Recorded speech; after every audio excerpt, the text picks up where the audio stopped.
Today, we're going to break down one single, really extraordinary day, March 8th, 2026. This was a day when the drums of war in the Middle East got way louder, and it happened to fall on the exact same day as global calls for peace and equality on International Women's Day. It's really a snapshot of a world being pulled in two completely opposite directions at the same time. All right, let's get into it. We're going to start by looking at those stark contrasts. Then we'll zoom right into the heart of the conflict. From there, we'll trace the ripples that spread out across the globe, take a hard look at the devastating human cost, and finally see how even on a day like this, well, the world keeps on turning. So let's start right here with this incredible tension. You've got a celebration of human rights and progress on one hand and a descent into violent conflict on the other. March 8th was basically two different realities playing out, side by side. I mean, look at this. It really is the perfect split screen for the day. On one channel, you have marches for justice, people demanding equality all over the world. And on the other channel, a major war is kicking into high gear, dominating the headlines and threatening stability everywhere. It's just a powerful visual reminder of how contradictory our world can be. And this really shows you what that fight for rights is all about.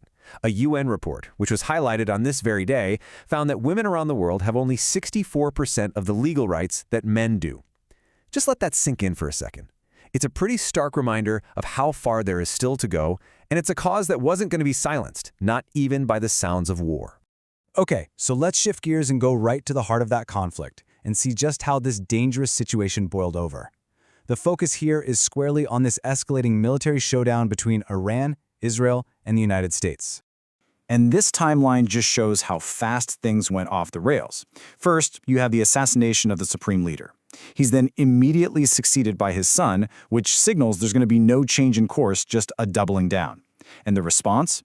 It was incredibly swift and devastating. A joint U.S.-Israeli strike aimed right at the economic heart of Iran. And for the people living in Tehran, the impact was immediate and terrifying. 5 major oil facilities were hit. They sparked fires so huge that they literally blanketed the capital city in smoke. And we got reports confirming at least 4 casualties. This wasn't some symbolic gesture. No, this was a direct, powerful, and very real attack. So here's the thing you always have to remember. A fire in Tehran doesn't just stay in Tehran. In the world we live in, everything's connected. The shockwaves from a regional conflict like this, they travel far and wide, and they end up affecting everything from the money in our wallets to our own sense of security. And the first, most immediate ripple? It slammed right into the global economy. With Iran's key oil facilities literally on fire, oil prices shot past that $100 a barrel mark just like that. And that's a cost that sooner or later everyone feels at the gas pump or in the grocery store.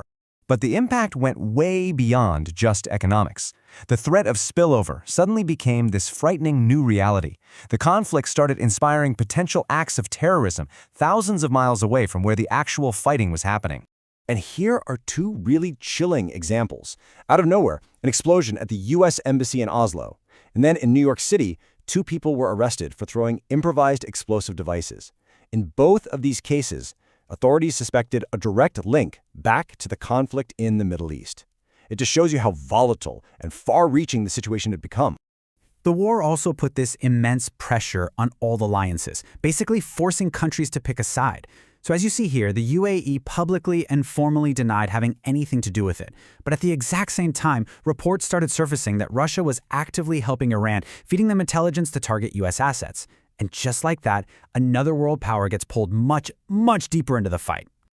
Okay, now we have to talk about the most tragic consequence of any conflict. Because beyond all the strategy and the geopolitics, there's the undeniable human cost.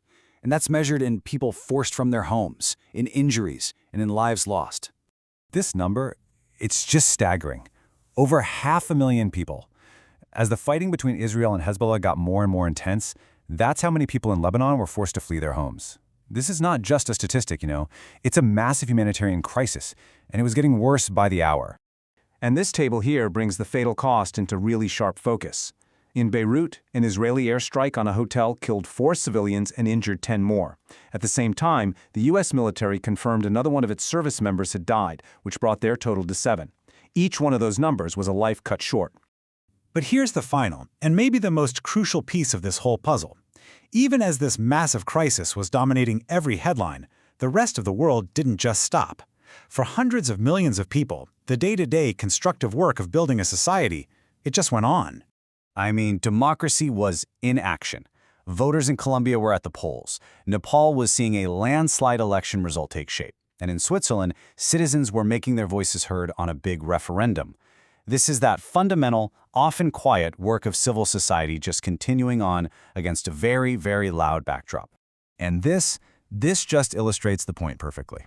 Even on a day filled with such heavy, serious news, the Australian Grand Prix was run, and George Russell took the checkered flag for Mercedes. It's a really powerful reminder that even in our darkest moments, the rhythms of normal life somehow find a way to persist. And so that leaves us with this final thought. When you look back at a day like March 8, 2026, a day of terrible conflict, but also a day of determined activism, which one of those currents is going to prove to be stronger in the long run? Is our future going to be defined by the bombs that fall, or by that unyielding demand for rights, for justice, and for a better world? That's something to think about.